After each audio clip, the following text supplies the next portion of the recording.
This is Sway. Sway. Sway. Sway. In the morning. In the morning. In the morning. Shake that fire. Wake your fuck ass up. Cross that job.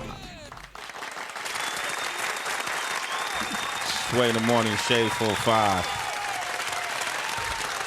Yo, every time he's here, man, I could come up with a new introduction. I've been introducing them for over 20 years now. And each time is different because each time it means something different. And every time it's about something different. But one thing that remains constant with him is this dude is always, in every instance, has been a front runner. He's always broken new ground, a visionary. He's always pushed culture forward. His intentions have always been pure, which is why I consider him a close friend. He's a friend of the family, a friend of King Tex, a friend of Sway in the Morning, a friend of hip-hop, a friend of the world, a friend to your nostalgia. He's a friend to your future. Hey! He's the one and only, the icon himself. RZA is here! Bang, bang. So I was freestyling on that one. Man, that was beautiful. That was Yeah, you know what I mean?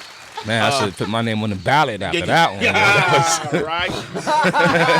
hilarious. Yo, we've been talking about that ballot today, RZA. You know, you've always been outspoken about what you see. You never hold your tongue. You always been a truth spitter. When you look at this current day election, what we're seeing with presidential nominee Hillary Clinton and Donald Trump, man, what's your perspective? What's your take on all this? Well, first of all, it's a big day, yo. And, when the day is over, I guess we'll get our answer. Yeah. You know what I mean? But when I look at it just as an adult, you know what I mean? Mm-hmm. I always, like to go for the person who has the experience. I'm not going to hire hire a painter to cook my dinner. Mm-hmm. You know what I mean? Mm-hmm. Mm-hmm. I'm going to hire a chef. Yeah. And even though, so to me, Hillary is that chef for our country in a sense. She been in politics, representing on so many different sides of the field. Mm-hmm. And while Mr. Trump is a fellow New Yorker and a great businessman and really have done great for his family, mm-hmm. I don't see that politically and on a world stage being great for our country. That's what I don't see. Yeah, I travel the world a lot. Mm-hmm. And when you travel the world a lot, you get to go to places when people kind of validate you or they classify you mm-hmm. based on your country in a way. Mm-hmm. Mm-hmm. When Mr. Bush was president, I'm gonna go back a little bit. I've been traveling for years. All right, so he kind of stunned. Which Bush too, by the way? Yeah. Exactly. I just double down on that. Yeah. But when you said W or H, that's big. The first one, right? Let's go to the second one. Okay. All right? Let's go start with the second. When the second burning bush, right? Okay. Now he was president. I would travel. The treatment that I got as an American, was uncomfortable. Mm. You know what I mean? People didn't. They wasn't feeling our energy. They wasn't feeling the spirit of America. Mm-hmm. But then when I traveled during Barack's presidency, man, what love. Yeah. You know what I mean? Hey, come on in. Hey, let them in. You know what I mean? Yeah. And that's important that we got to recognize is that it's not just on our stage, it's a world stage. Mm-hmm. And I think that America has many principles that it's always talked about, right? And one of the principles was the first thing that we all had to do in kindergarten or in the first grade, we had to pledge our allegiance. Mm-hmm. And it goes, let me just say this real quick, 'cause this is important. I think we overlook this.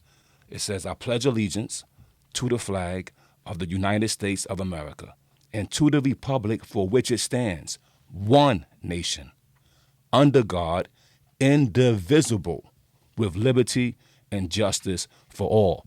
And that's a pledge that we all took as kids. Mm-hmm. So that means that there's no African American, Asian American, Latin American, white American. It says one nation under God, mm-hmm. indivisible, meaning you can't divide us. Right. And everybody should have that liberty, not liberty for some. It says liberty and justice for all. And when you start looking at our image as a country, it took a long time for the black man to even, to get to vote, all the things we're doing now. Mm-hmm. And we did get a man in the office. but yet women still hasn't had their full voice, their full chance to sit here and drive this bus. You know what I mean? And I think just on the image level of our country, to put Hillary Clinton, who is the best person we have right now, and then like we got somebody better. If we had somebody better than her, then we would, you know, we should make the best choice. You know, I'm just speak my opinion. When I was watching the candidates do their thing, and you had, you know, the base, and even when Bernie was in, and I like Bernie Sanders, but nobody was as intelligent as this woman. None of them. I don't care who it was. They talk, and they had their thing, but the knowledge and the wisdom she had from her experience and from seeing it from every angle, nobody had that intelligence. And I would prefer, in a situation like that, the captain of my ship to be the best knower. And I think she is the best knower. RZA, ladies and gentlemen. There it is. We're going to open up these phone lines and come back and talk about RZA live from the 36th Chamber of Shaolin. 888-742-3345. Sway in the morning, Shade 45. RZA is here, man. When you hear this, like, what was going on? I saw you just kind of staring off when this was playing, man. What was on your mind? Man, first of all, hearing all the voices of my brothers, especially ODB voice, it just, you know, kind of transformed me back to, you know, as they say, the good old days. Everybody, let's talk about the good old days. Good old days. Let's talk about the good old days. Can it be? Exactly.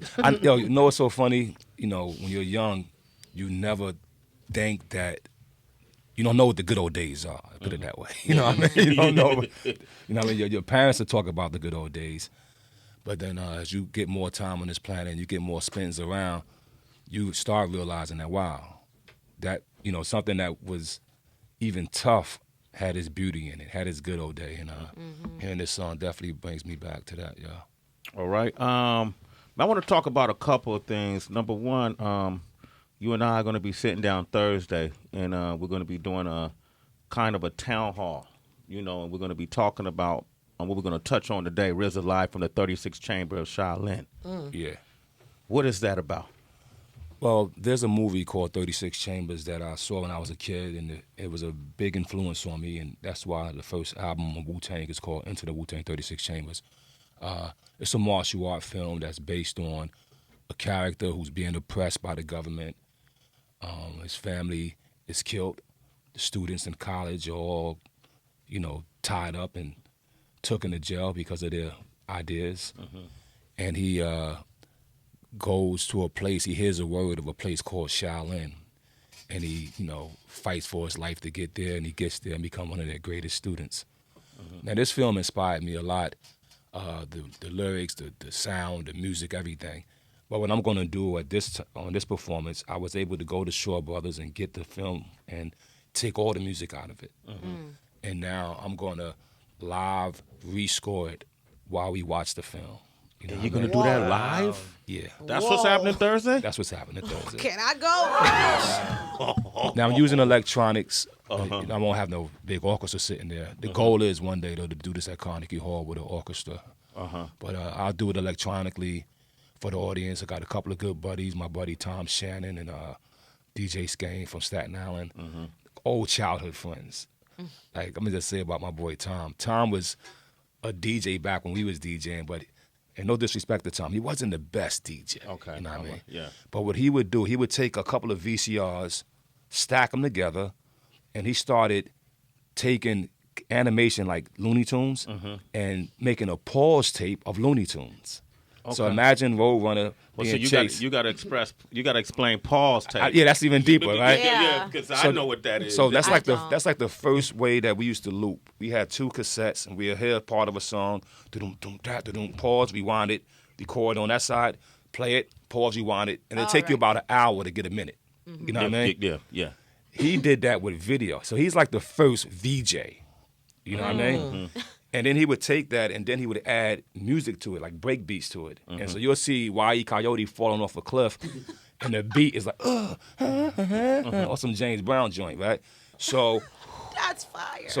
So technology didn't catch up with that until about 6 years ago. You know what I mean? When they made the CDJs and the video things. So when they did that, I was able to do a performance in front of an audience, you know, DJing, sound and audio and pianos and all that. and it was a success. But Tom was the originator of it. But he never, nobody knows that. Yeah. Like, you know what I mean? They know it now. Yeah, so what I did when I started doing this project, I went and got him. And I was like, yo, remember what you used to do as a kid? Come help me do that now. And he's been helping out a lot. And it's a few moments in the film you're really going to appreciate the syncopation of the music and what you're watching and the story that's being told. Is it the same musical composition every time, or are you just kind of going with the moment? Like if you decide to change a different beat at a different stage of the film, you'll do it, or you already have it already? Yeah, it's actually has evolved. It's been different every time. Okay. You know, so I may, you know, and also I may miss, you know. I missed a couple of times in LA, but they didn't know I missed, but I knew I missed. So you can tour during this then, really, if you wanted to. Yeah, I mean, we've sold out 4 cities already. Okay. I think the capacity tonight is about 1,500 when we do it on Thursday. Thursday? Okay. Yeah, so it's and more than touring it, for me, I just got to speak out loud. This movie really had a great inspiration on me as a young man because we don't realize. I didn't realize at the time, you know, just learning about Malcolm X and Marcus Garvey and Dr. King. As a young man, I didn't realize that struggle happens around the world, and not even in modern day. It's always been somebody trying to, not always been, but for a long time in man's history, it's been an oppressor over ideas, an oppressor over culture. You know, like Shaolin Temple was burnt down because they taught martial arts, and the government felt that if the people learned martial arts, they'll be able to rebel against the government, so they burnt the temple down. So that's similar to when you look at in the 60s, you know, how they stopped the civil rights movements, or they burned down temples, or how the Panthers was brought down, or you know, those things. Free lunch program, free breakfast, feeding the kids in the morning before they go to school. Yeah, that was positive.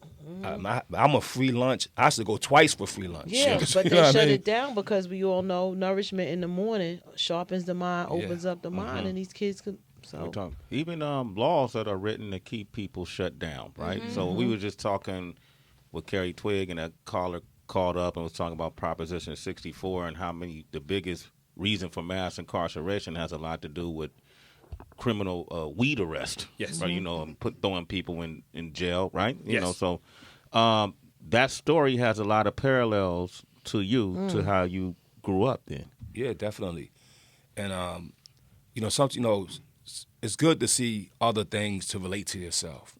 So in this particular film, the man who was being oppressed, he, like I said, he crawled his way up to this temple, and inside this temple, he found a new meaning to life. But the meaning to life, once he gained it, he said that he wants to take it and teach it to the regular people. So that's similar to a man who goes to church and get inspired by the word of God and, you know, becomes a preacher or becomes that guy on the street corner.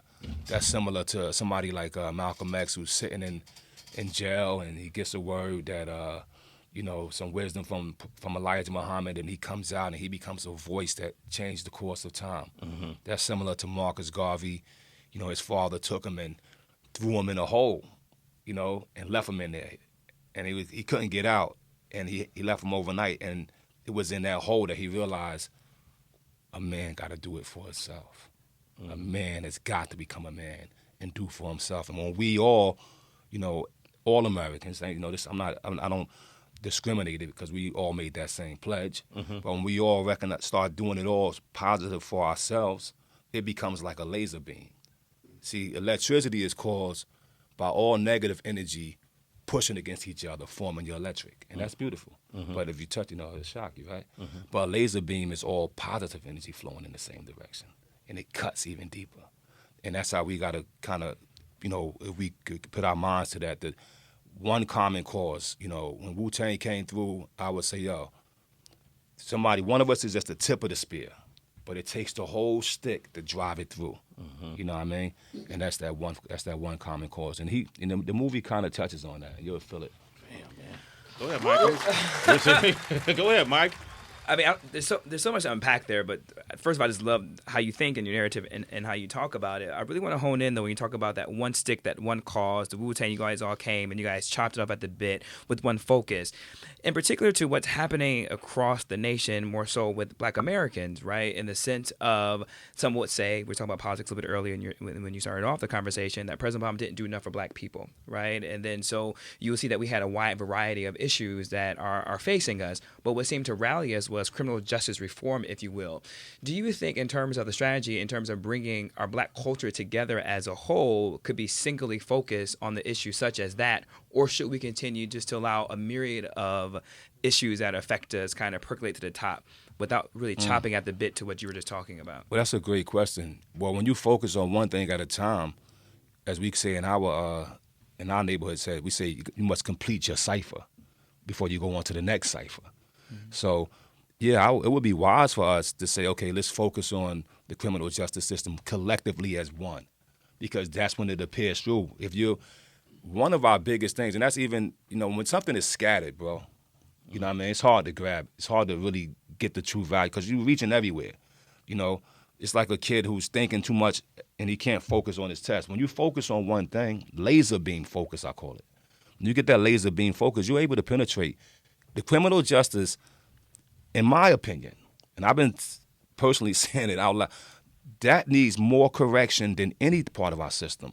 And it ain't just, you see what they're doing as far as arresting us and beating them on the heads, killing innocent citizens. You know what I mean? Unarmed citizens. But then on top of that, you got, brothers in jail for it happened to me. So I can't get through global entry right now. Mm-hmm. I went there to do. I'm gonna give you a quick funny story. I'll try to make it fast. So I get there. I'm at global entry. I'm happy. My wife, my son, they got theirs. Yeah, they all happy. They get to go through. And I get there. The guy's like, "Oh, hey man, hey, I went to school with Red Man. Hey, cool. I felt cool about that. Okay. You going through the paper, right? I'm like, listen, I got a problem because every time I come into the country, they handcuff me, and I could dig it, you know what I mean? But last time I came, I had my wife and my son, and I couldn't have my son see me be handcuffed. That's embarrassing. It's crazy. And the cop was nice enough to let my family go through first, but he still handcuffed me, took me in the bag, run the paperwork. And they do this every time. So I said, I'm here because I'm trying to, at least get out of that part of it. He said, well, you wouldn't even be here if we didn't run it through. You're good. Don't worry about it. When you get this thing, you're going to be able to keep your shoes on and, keep your laptop in your bag and all that. I said, great. Then he goes through. About 20 minutes later, he said, sorry, there's nothing I could do for you. Mm-hmm. And he showed me, he said, once I had this marijuana charge back in 1988. Oh, my God. Okay? You know what I mean? Back when I'm like 14, 15 years old selling weed, which we did, that was the hustle, right? Since you did that, you can't be qualified for this. Now, if that's the law, that's the law. But when you look at 9 states right now where young white men are becoming millionaires selling weed, from an industry that we built. Mm-hmm. We built that. Even though it was a criminal industry, it's an industry that we built. Mm-hmm. And now these young men and corporations are about to make millions and millions of dollars on it, and nobody's going to go to jail. Mm-hmm. And yet we got kids that's sitting in jail from the same entrepreneurship that it was. Mm-hmm. It just was an entrepreneurship. Mm-hmm. And know who I sold to? Who? Wall Street. I was there hanging on Wall Street. Mm-hmm. Play chess in that park right there on Liberty. This when the trade builders was up. But I would hustle right there.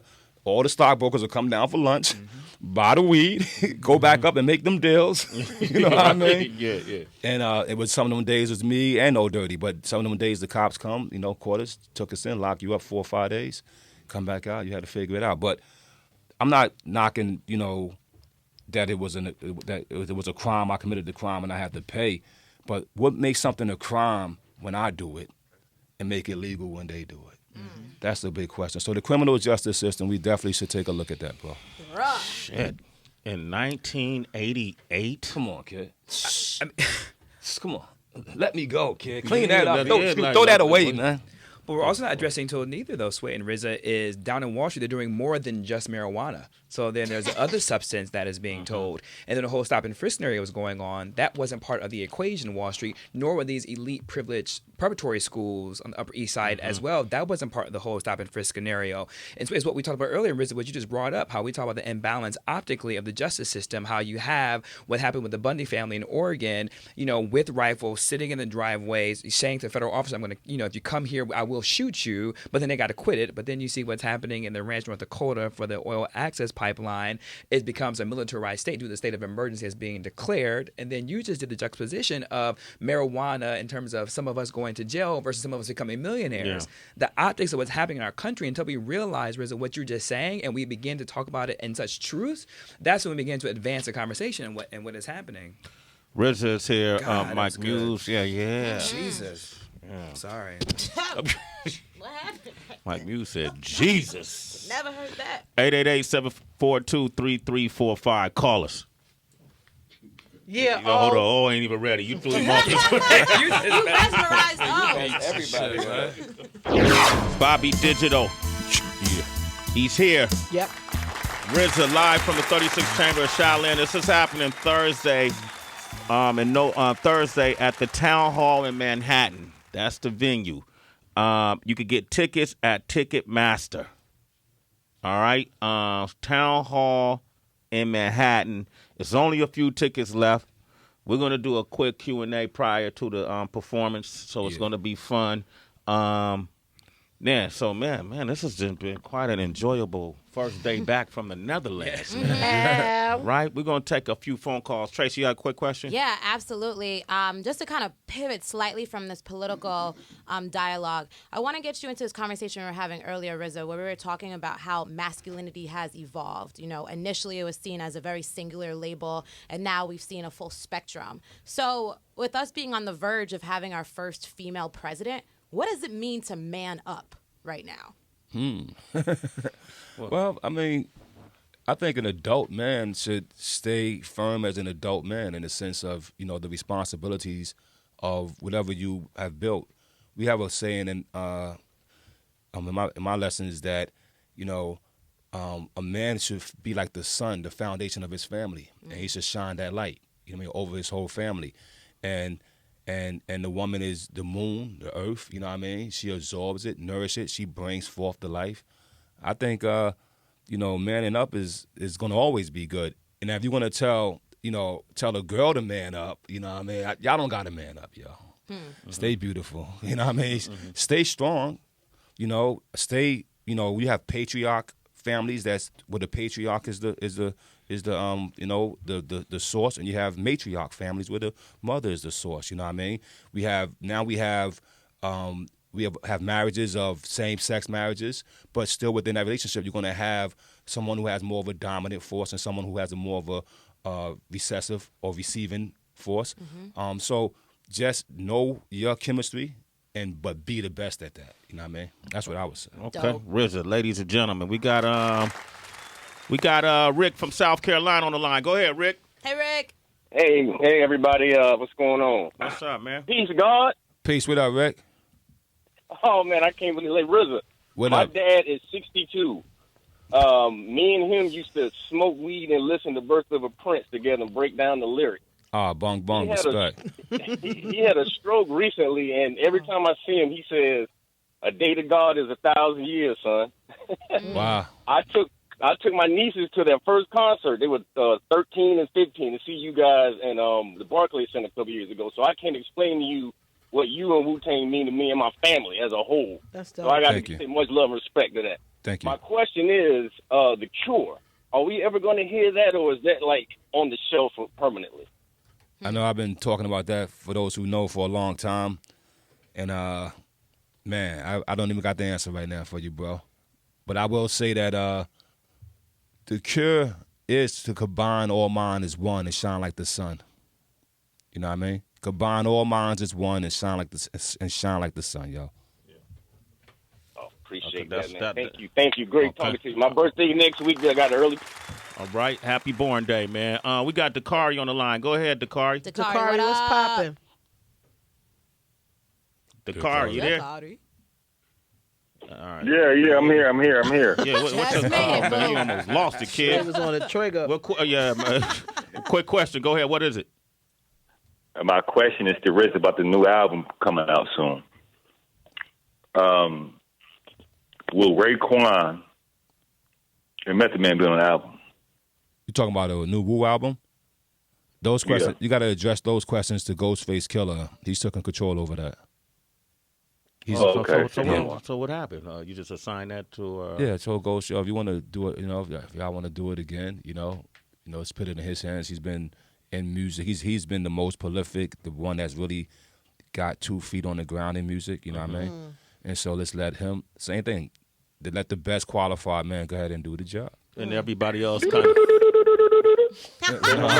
Bobby. Okay. Does that work better with the other members too? Because I know it's always something going on, conflict. We'll shake it out. But I'm sure that his way of doing things. I'm sure everybody will feel it. Ghost is, that music is he only does music. Yeah. He don't jump over here and jump over there and jump over there like that. And that's so I think that's a nice focus that'll be helpful. I respect that. I respect that you saying that. I respect that you did that. So many people, this industry is so ego driven, and with all the accolades and everything that you've done, you're proven your legacy is sealed. I respect that you said that and you did that so much. People won't understand what you did till years from now, but I get exactly what you did, and I'm so glad you letting that go like that. That's so dope. So dope. Respect, for real. We got JR from Chicago on the line. What up, JR? What up, everybody? What up, morning crew? Peace, RZA. Peace. Yo, my question is, man, with this new uninspiring wave of hip hop, for example, the trap sound, has producing become a lost art form?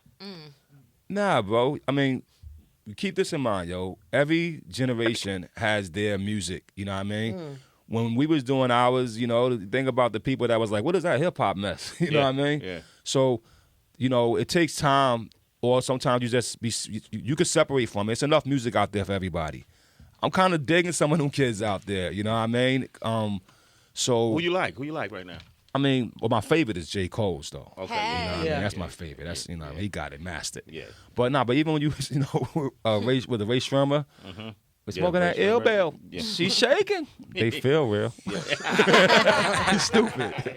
I mean, it ain't so serious. Yeah. My brother, I got a brother called Ninth Prince. He's from the band Kill Army. He says this. He said, we are in the era of the nerd in hip-hop. You know what I mean? That's cool, yo.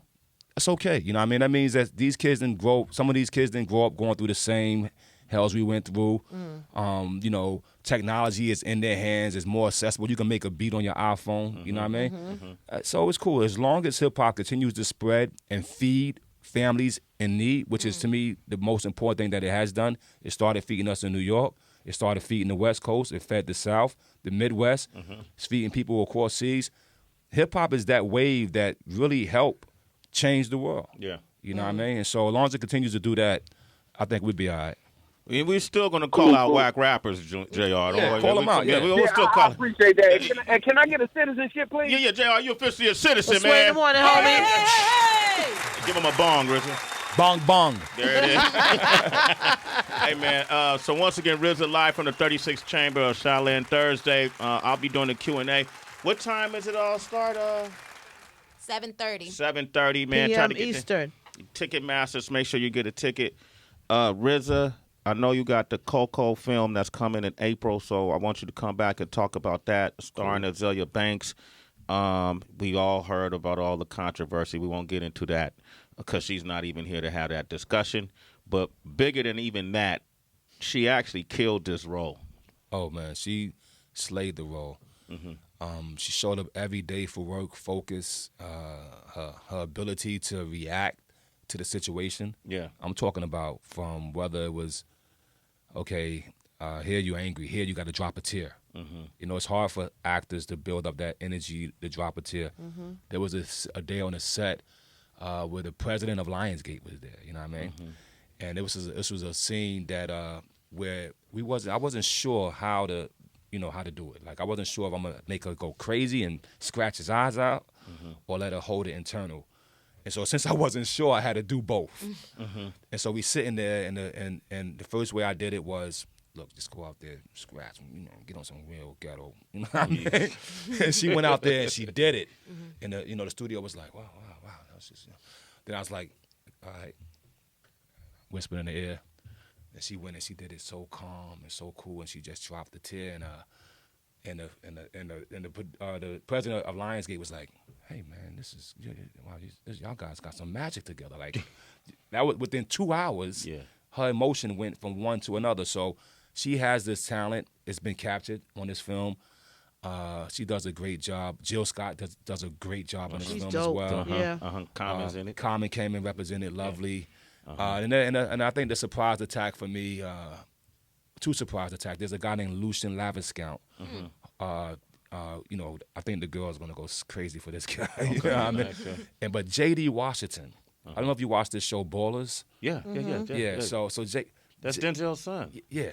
Okay. This dude, he came through in this, yo. His energy, his way he's kind of playing his character, he's killing it, yo. It's really fun, yo. Okay, that's coming out April. Yes, And so come back and talk to us first. Bong bong. Okay, there it is. It's my brother RZA, man.